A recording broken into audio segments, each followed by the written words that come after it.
Lo que quiere decir es que nosotros ratificamos nuestra convicción, nuestra vocación de establecer el fortalecimiento de la democracia en la República Dominicana, comenzando por nuestro partido. Y esto que señala ahora el secretario general, a lo que nos estamos abocando para el octubre, lo que muestra es que el único partido de la República Dominicana hoy en día que abre los espacios de procesos competitivos para representar al partido en el 2024 somos nosotros. Ustedes eso no lo van a ver en ninguna otra organización. De cara al pueblo dominicano, lo que estamos exhibiendo hoy es un PLD no solamente más fortalecido, sino un PLD más unificado, un PLD que ratifica su vocación con los procesos democráticos de la República Dominicana. Eso es lo que ha permitido que entonces cada vez más el PLD vaya asumiendo la agenda nacional, la agenda del pueblo dominicano. Hoy nos abocamos, José, a un partido más vinculado a las causas sociales. Por eso ustedes han visto en los últimos meses a toda nuestra estructura partidaria yendo a los parques, a las esquinas, preguntándole a la gente, usamos unos buzones para escuchar a la población. Y hemos decidido que toda nuestra estrategia, no solamente de fortalecimiento institucional, sino de construcción de un nuevo proyecto de nación para el 2024, sea escuchando al pueblo dominicano. Por eso, esos sectores que nos adversan han criticado tanto lo que vamos a hacer en octubre, que es una consulta. Han querido tildarla de ilegal, de desaforada, de extemporánea. ¿Por qué? Porque no están acostumbrados que un partido político, para que defina sus estrategias políticos electorales, abra sus puertas para escuchar al pueblo, para consultar al pueblo. Entonces, todos estos indicadores, José, lo que muestran es a un partido de la Liberación Dominicana que nunca se había visto antes, mucho más abierto, mucho más apegado a escuchar a la gente para mejorar lo que somos como partido, pero también lo que vamos a hacer como proyecto de nación. Ron. Sí. El secretario general, ayer en el discurso, anoche, el discurso del presidente Luis Abinader, se puede observar como que ya él tiene a su candidato a competir, a su competidor. Y sin mencionar su nombre, hacía referencia a Leonel Fernández. ¿Qué va a hacer el PLD? Porque de una de las encuestas se ve compitiendo Leonel Fernández, Luis Abinader.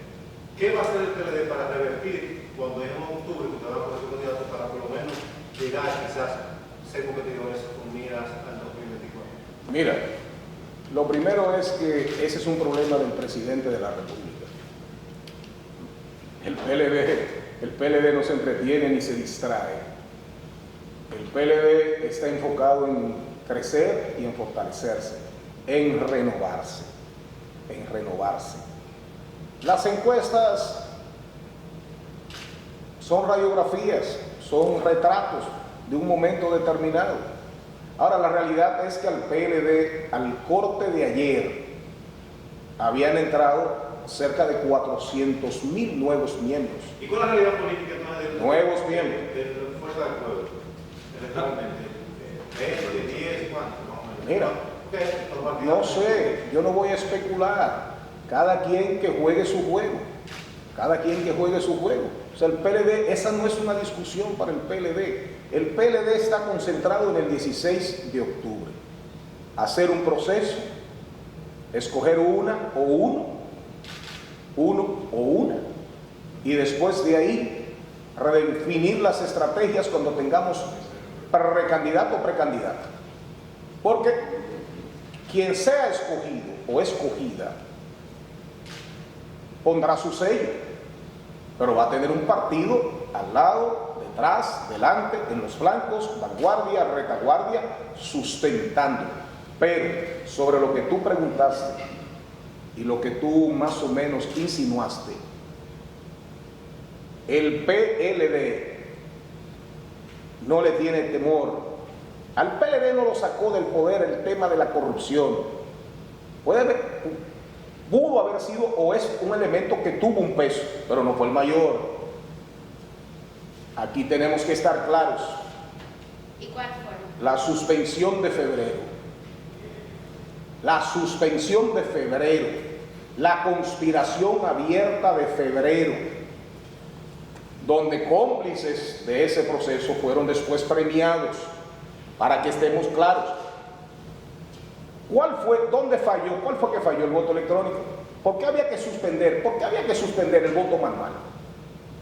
El temor era que el PLD ganara la mayoría de las alcaldías, como se vislumbraba.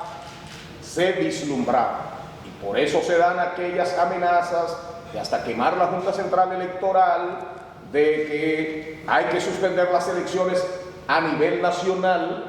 A Monteplata hay que suspenderla y el voto era manual. Hay que suspender Monteplata. ¿Pero y por qué? Porque suspendan las elecciones donde el voto electrónico falló. En todo caso, no. Pero ¿qué vino? A que el PLD era que estaba promoviendo, que eso era el fraude que estaba promoviendo el PLD para quedarse en el poder. Eso levantó una ola, protestas ciudadanas, Plaza de la Bandera, y eso tuvo un peso real en las elecciones. Sin duda. ¿Y la salida de Leonel? Las elecciones de menos participación de la población. Así es. La salida del ex compañero de la FUPU, fíjense usted, pueblista se llama. para mí fue un desmembramiento, un fraccionamiento, no una división, porque contra viento y marea, con pandemia, con mascarillas, con una abstención de más de un 40 y pico, 42%, porque el hoy presidente de la República fue escogido con 27 personas de cada 100. 27 de cada 100. Es el gobierno que llega al poder con la menor base de sustentación y legitimidad, para que estemos claros. Ahora, el compañero fraccionó su partido, que lo hizo presidente 3 veces. Pero fíjese usted, nuestro candidato, contra viento y marea, saca 38. Saca casi 38. Y el ex compañero no llega a 5. Entonces, se supone que si dividió 38 más 5, son 40, más 4 y pico, son ¿qué? 42 y pico. Bueno, él debió sacar 20 o 21. En matemáticas electorales simples. Ahora, ¿qué pasó? Fíjese usted, esa fracción que se va, porque no asumió que había perdido, y salió el famoso cuento del algoritmo que nunca se probó, igual que después organismos internacionales dijeron que el PLD no había tenido nada que ver, la OEA misma, la OEA de Almagro, que se puso muy amargo contra el PLD en ese momento. Almagro mismo dice, no, el gobierno del PLD no se metió en eso. Sí, pero ya teníamos la Plaza de la Bandera encendida, y grupos económicos poderosos, poderes fácticos de la nación, comenzaron a sacarnos la alfombra y hacer su tránsito a quien entonces comenzaba, de no tener prácticamente ninguna posibilidad para ser presidente, a verse como el posible presidente. Pero termino con lo que usted me preguntó. No se conformaron, y después que le hacemos el Congreso contra viento y marea, que comenzamos a renovarnos contra viento y marea, reconocen a los ex compañeros como mayoritarios sin llegar al 5. ¿De acuerdo? ¿Con qué objetivo? Cortarnos alas económicamente, y nos quitan 21 millones mensuales. ¿De acuerdo? Y se los dan a la FUP y de ñapa, de refilón, meten al PRD para que nosotros, como es un aliado, no apeláramos. Yo he sido siempre categórico. Centralismo democrático, asumí la posición del partido, pero yo estaba en contra, para que estemos claros. Ahora, no, espérate, dame un minutito nada más.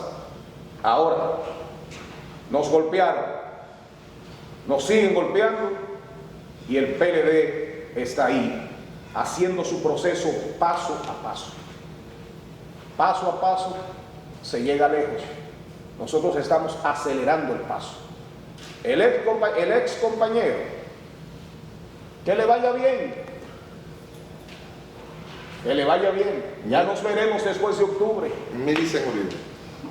Escuchando reacciones tanto al balance de estos primeros 2 años de gobierno como al mismo discurso del presidente, uno se da cuenta que maneja muchos datos, son exposiciones brillantes e interesantes en la mayoría de los casos. Gracias. Pero hay lo que en comunicación se llama una barrera o un ruido. Sí. Que nosotros trabajamos, por ejemplo, en medios digitales y lo vemos en los comentarios y reacciones que surgen a sus análisis.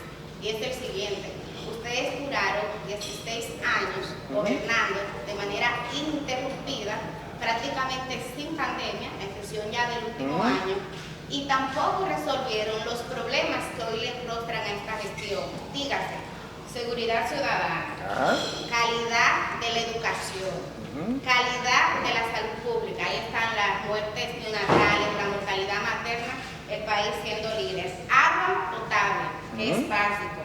Desarrollo humano, mucho crecimiento económico. El Forbes dijo, somos el milagro de Latinoamérica y del Caribe, pero no llegamos al desarrollo humano. Tampoco se resolvió el tema del transporte, y lo que uno ve, Edo, Charlie y demás compañeros, en muchos casos de corrupción en el Ministerio Público, en el Cuerpo de Seguridad Presidencial y en Salud Pública.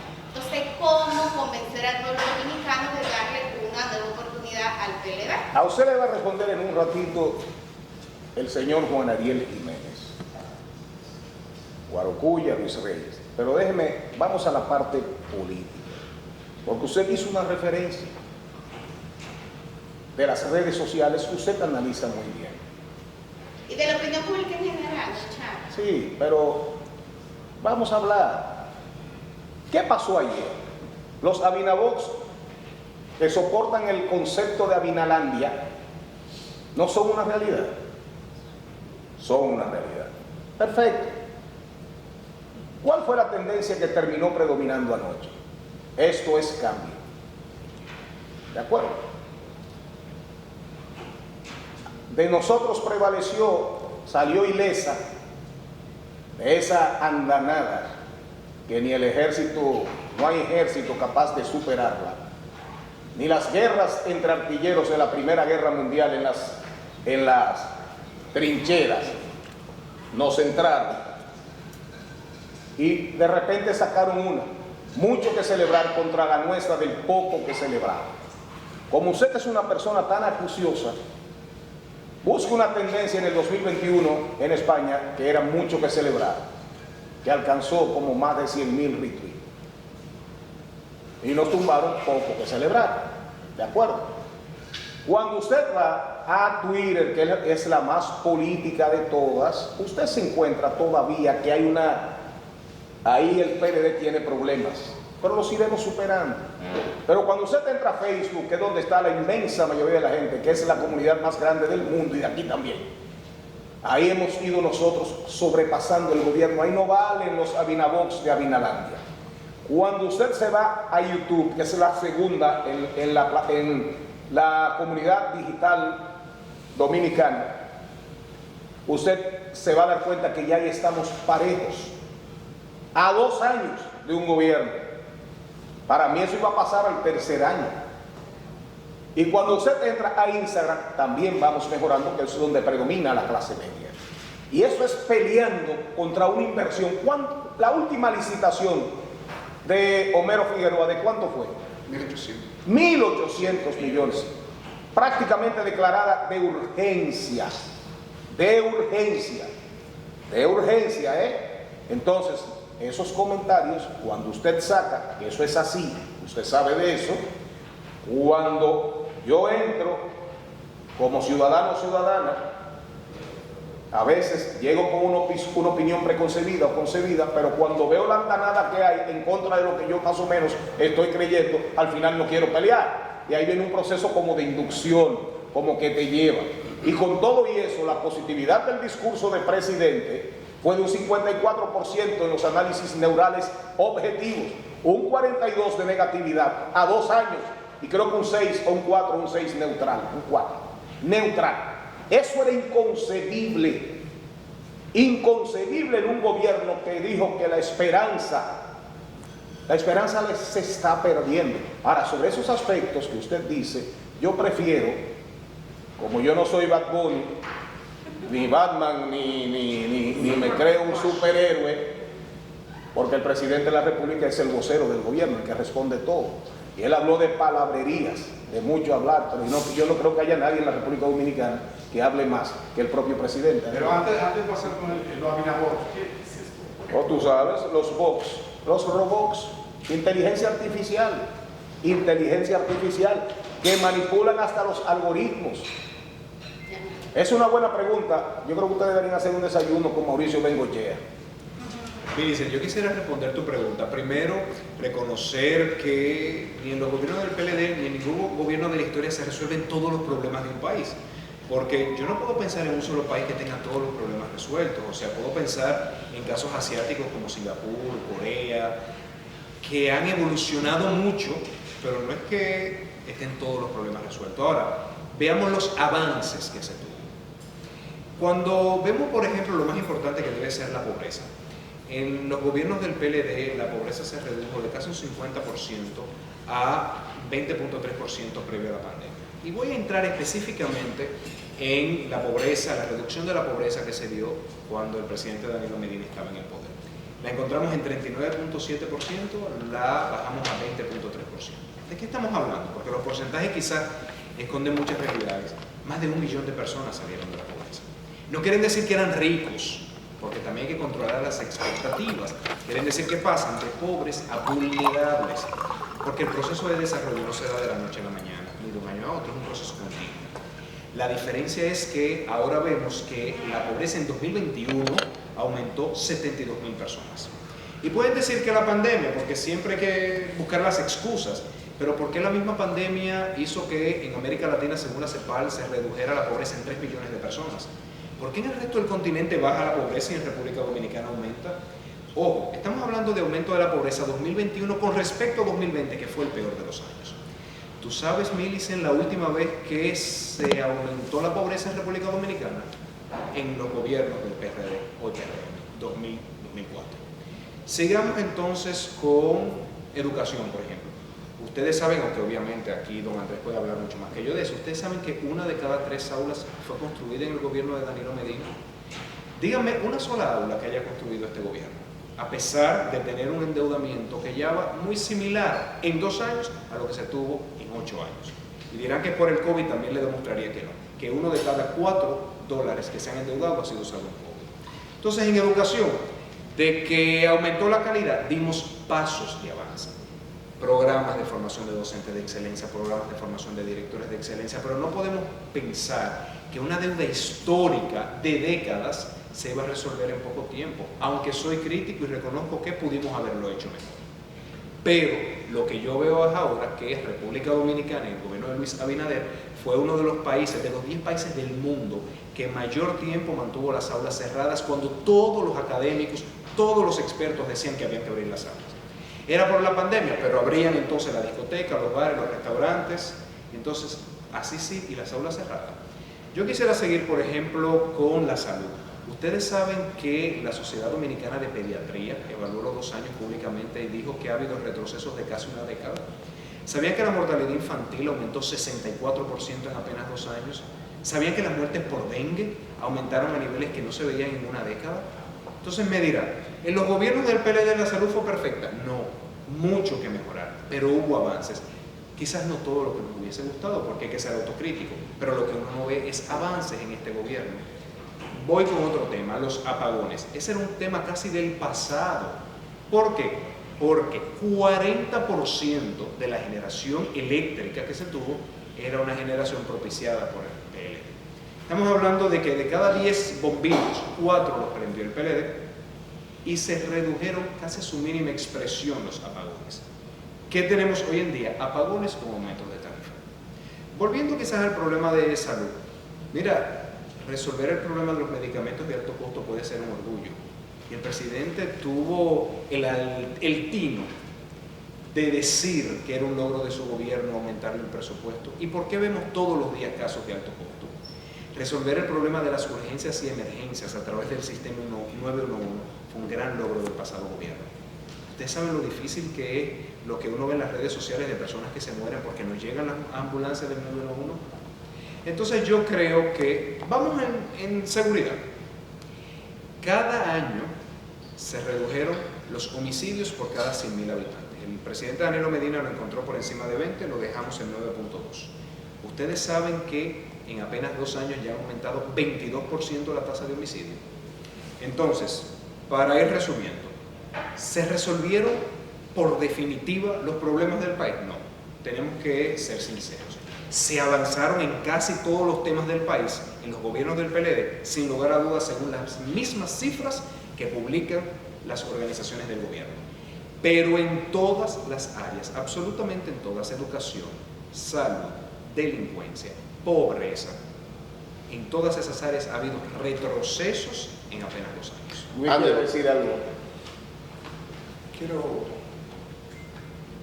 destacar algo, los indicadores del desarrollo. Mire, si tu pregunta tiene que ver realmente con los indicadores fundamentales del desarrollo. Mira, en la década de los 90, la República Dominicana estaba considerada como un país de bajo ingreso. Nosotros, como éramos considerados un país de bajo ingreso, éramos sujetos de donaciones de los países más ricos. Durante los gobiernos del PLD, nosotros nos convertimos en un país de clase media, de ingreso medio. Hoy día, tú buscas en cualquier clasificación de cualquier organismo internacional y la República Dominicana es un país de clase media. Más aún, si tú, y me perdonan el tecnicismo que no debería utilizarlo, pero si tú utilizas el ingreso medido en paridad de poder de compra, que significa cuánto compra una unidad, $1 en República Dominicana, en México, en El Salvador, en Cuba, porque el poder de compra de $1 es distinto en cada país. Por eso se dice paridad de poder de compra. Si tú lo mides en paridad de poder de compra, el ingreso de la República Dominicana per cápita se ha colocado en 6º lugar. ¿En qué lugar estábamos nosotros en los años 90 y al principio y una década atrás? Te aseguro que posiblemente 12, 13, 14. Pero más aún, y de manera concreta, refiriéndonos a esta administración. En estos días, el nuevo presidente de Colombia, cuando anunció el paquete de reforma fiscal, uno de los objetivos que planteaba era disminuir la equidad en 4 puntos porcentuales. ¿Cuánto disminuyó la inequidad en la República Dominicana durante la administración de gobierno del presidente Danilo Medina? En 4 puntos porcentuales. Pero todavía más. Si tú mides, como dice Juan Ariel, vis a vis, en términos sectoriales, la política macroeconómica de este gobierno fue mejor que la política macroeconómica del gobierno de Danilo Medina, reconocida por el Fondo Internacional, el Fondo Monetario Internacional. En su visita del año antepasado, hay un informe donde dice: República Dominicana durante la última década fue el país que más creció de América Latina, con avance sustantivo en materia de los indicadores sociales. ¿Y eso qué es? Sectorialmente, uno por uno, lo mide en términos del sector energético, en términos de seguridad ciudadana, en términos de educación, de salud, en términos de seguridad social.